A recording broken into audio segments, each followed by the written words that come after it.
Seja muito bem-vindo a mais um vídeo aqui no canal. Que bom te ver de volta. E vamos começar essa aula logo, porque tempo, mais do que dinheiro, tempo é também conhecimento. Roda a vinheta.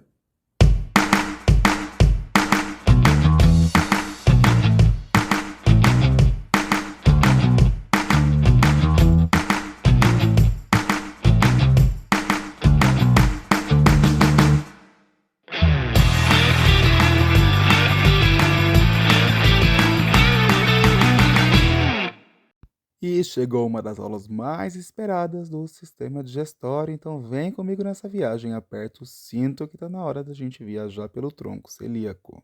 Se você já é meu aluno, eu sei que você já está inscrito no canal e já curtiu esse vídeo, porque você sabe que o conteúdo vai te ajudar no estudo.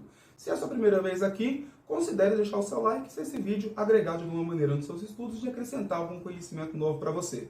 Tá bom? Vamos lá! Muito bem, então. A aula de hoje vai ser sobre troncos celíacos e artérias mesentéricas. Eu sei que esse é um conteúdo que vocês têm bastante dificuldade, né? Quando a gente começa a ver tronco celíaco, começa a ver aquele monte de ramificação, parece até que é um gato, né? Eu quero desembramar esse gato aí na cabeça de vocês com a aula de hoje, tá bom? Tenho aqui um esquema simples para a gente começar a aula de hoje. Nesse esqueminha simples do Grey Anatomia para Estudantes, a gente vai conseguir observar a artéria aorta abdominal, olha aqui, a aorta descendente abdominal, destacado apenas 3 de seus ramos: tronco celíaco, artéria mesentérica superior, artéria mesentérica inferior. Tenho aqui que tronco celíaco vai irrigar principalmente estômago, pâncreas, baço, fígado.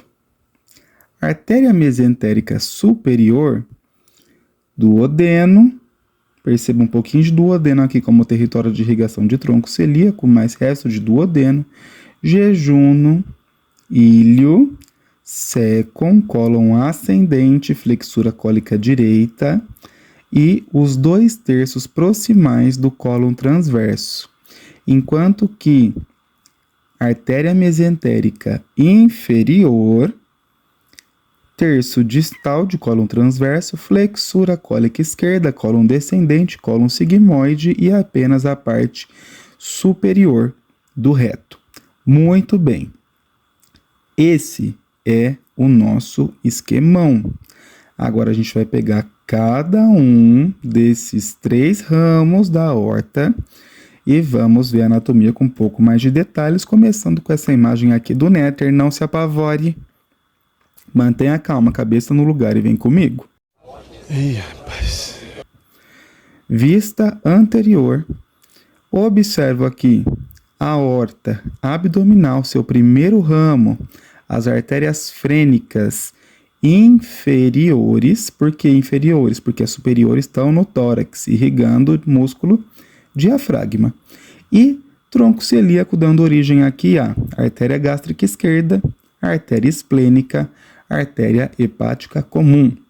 A artéria gástrica esquerda, ela vai irrigar a curvatura menor do estômago e também vai emitir aqui algumas artérias gástricas curtas que vão para a direção de fundo do estômago. A artéria esplênica, ela tem um trajeto posterior ao estômago. Esplênica vai irrigar baço, mas percebo aqui já que da artéria esplênica eu vou ter um ramo que é a minha artéria gastroomental esquerda, que vem irrigar curvatura maior do estômago, parte da curvatura maior, assim como a gástrica esquerda é parte da curvatura menor. Precisamos terminar de irrigar a curvatura menor e a curvatura maior. Para isso, eu preciso observar aqui a minha artéria hepática comum. Artéria hepática comum vai emitir aqui a artéria gástrica direita. E a artéria gástrica direita vai se anastomosar com a artéria gástrica esquerda, só que a esquerda é ramo de tronco celíaco. A direita é ramo de hepática comum. Ambas se anastomosam, irrigando a curvatura menor do estômago.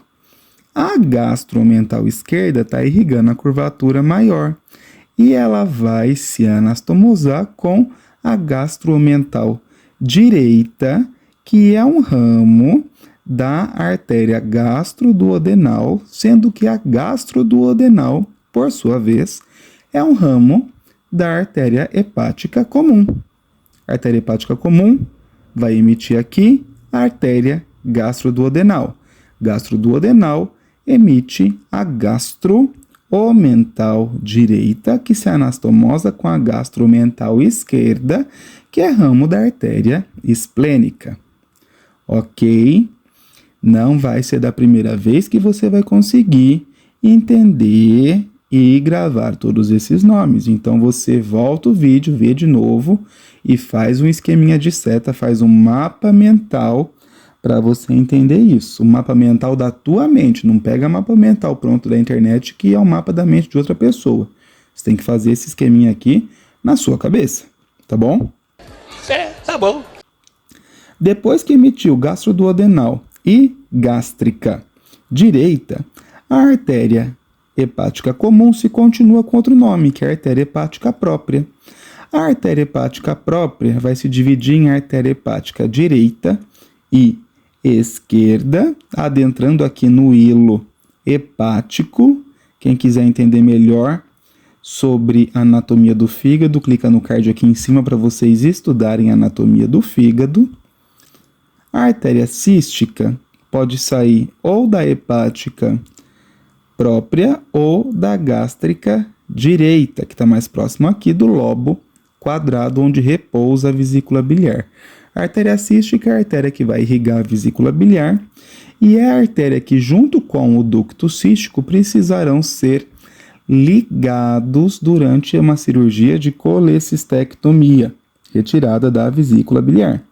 E para retirar a vesícula biliar, precisa seccionar ducto cístico e artéria cística. Para isso, precisa dissecar o ligamento hepatoduodenal, que aqui nessa imagem já está dissecado. Para você entender melhor isso, tem que assistir lá o vídeo de peritônio, que já está no ar, para você entender a topografia dessa tríade aqui, olha. Ducto colédoco, veia porta hepática e artéria hepática comum, depois própria, tá bom? Tronco celíaco, o mistério já está desvendado. Terminou aqui? Não. Vou ter algumas anastomoses que eu preciso entender, tá bom? Que são as artérias pancreático-duodenais. Olha o tronco celíaco aqui, essa imagem de Gray, anatomia para estudantes. Veja a gástrica esquerda seccionada, observa aqui a esplênica, observa aqui a hepática comum, emitindo a artéria gástrica direita, e vou observar aqui da minha artéria gastroduodenal os ramos pancreático-duodenais. Pancreático-duodenal superiores, uma anterior e outra posterior, que vão irrigar a cabeça de pâncreas. Percebam que as artérias pancreático-duodenais superiores, tanto a anterior como a posterior, que eu vejo aqui passando posteriormente ao pâncreas, vão se anastomosar com as artérias pancreático-duodenais inferiores, que já são ramo de artéria mesentérica superior. Olha aqui a artéria mesentérica superior, passando aqui próximo ao processo uncinado de pâncreas, cruzando anteriormente o duodeno. Olha aqui, parte descendente, parte horizontal do duodeno, cruzando a parte horizontal do duodeno, minha artéria mesentérica superior. Então, eu tenho uma anastomose entre tronco celíaco e mesentérica superior? Tenho. É claro. Observa aqui, olha só.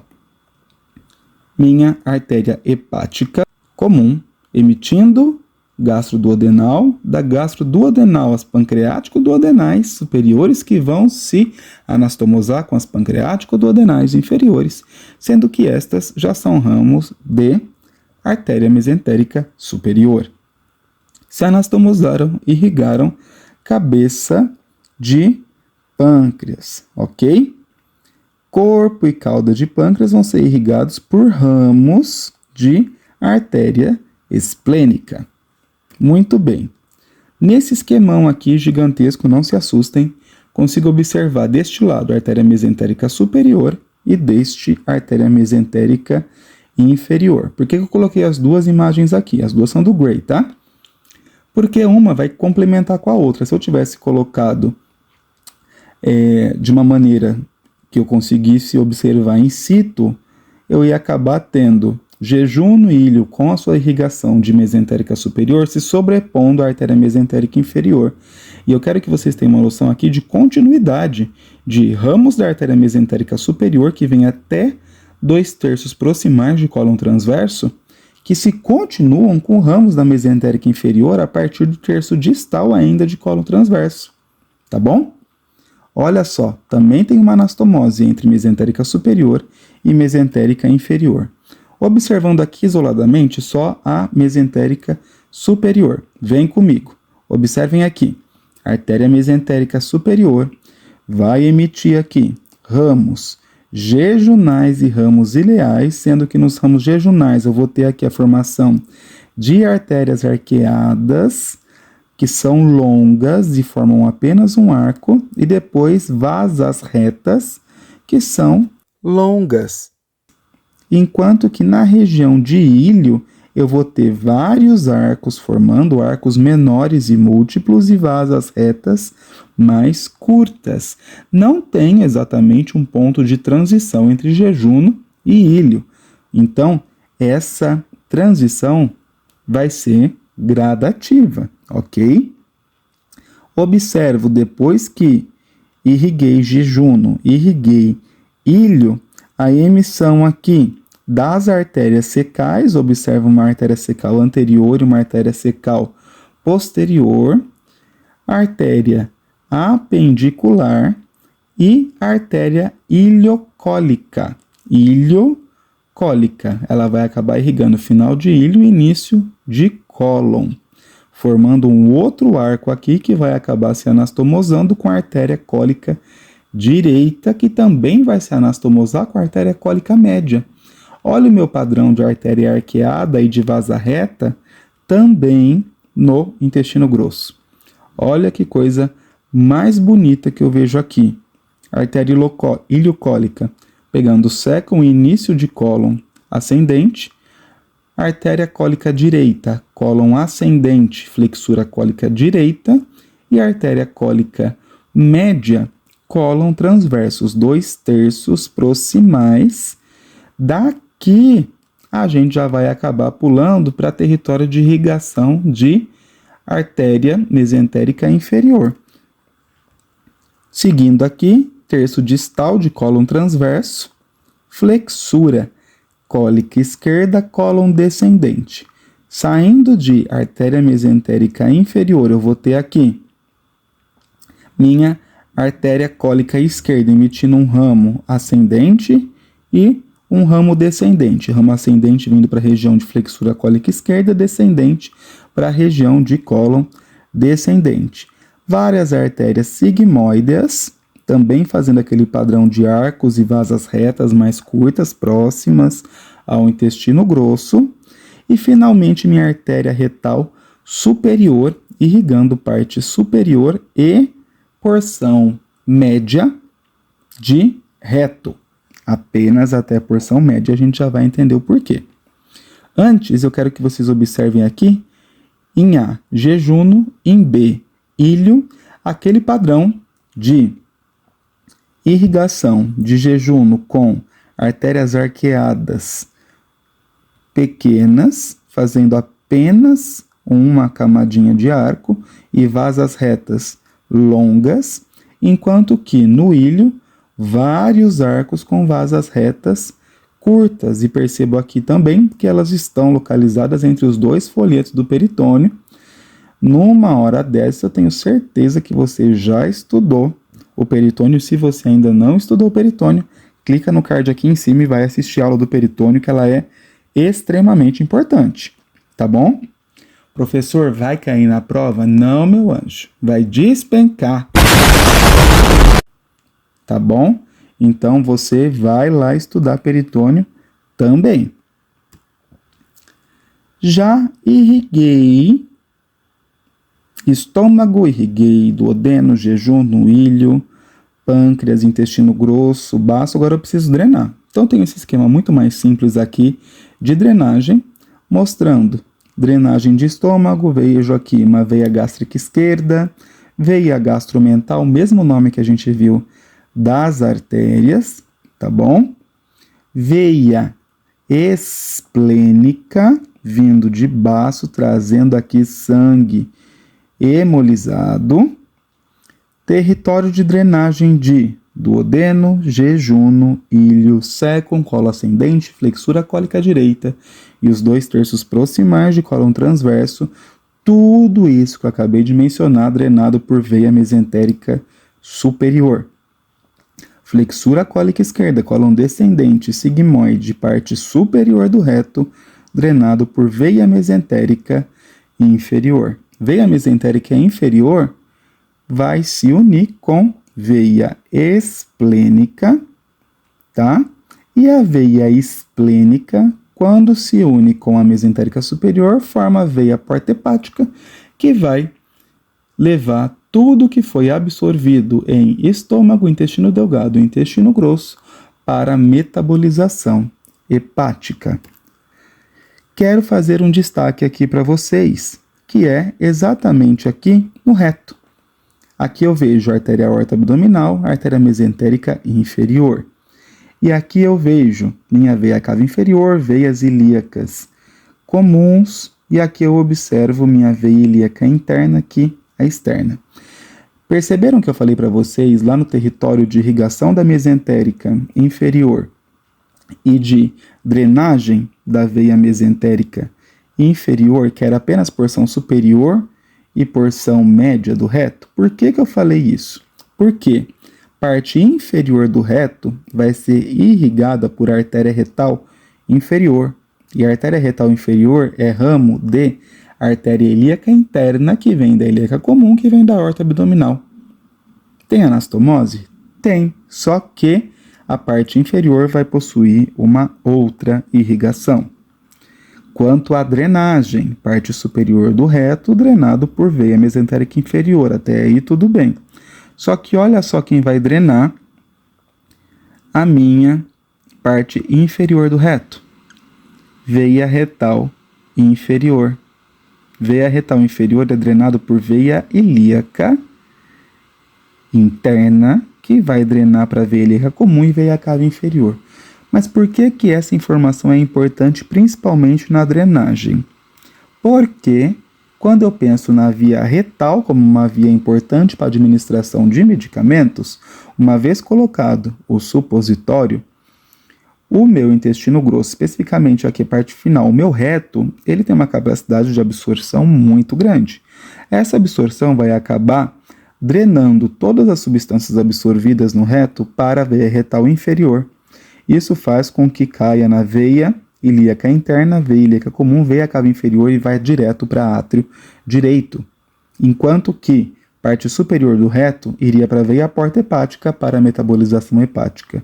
Em que isso implica clinicamente? Uma vez que vai cair diretamente em veia cava inferior, a medicação não vai sofrer o efeito de primeira passagem no fígado.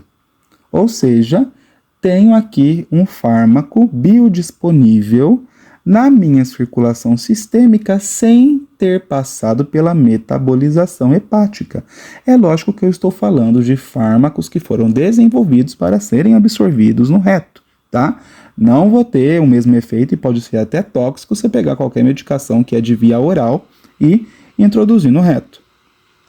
Essa mesma justificativa que eu vou encontrar na via sublingual, em que também a medicação vai ser absorvida no assoalho da boca, abaixo da língua, e vai cair na circulação sistêmica também, via jugular, veia lingual, jugular interna, veia bracocefálica e veia cava superior, fazendo com que eu tenha um efeito em aproximadamente 5 minutos, diferente da via oral, que vai precisar ser drenado lá pelas veias mesentéricas e depois pela veia porta hepática para o fígado, demorando aí aproximadamente 40 minutos para eu conseguir observar algum efeito.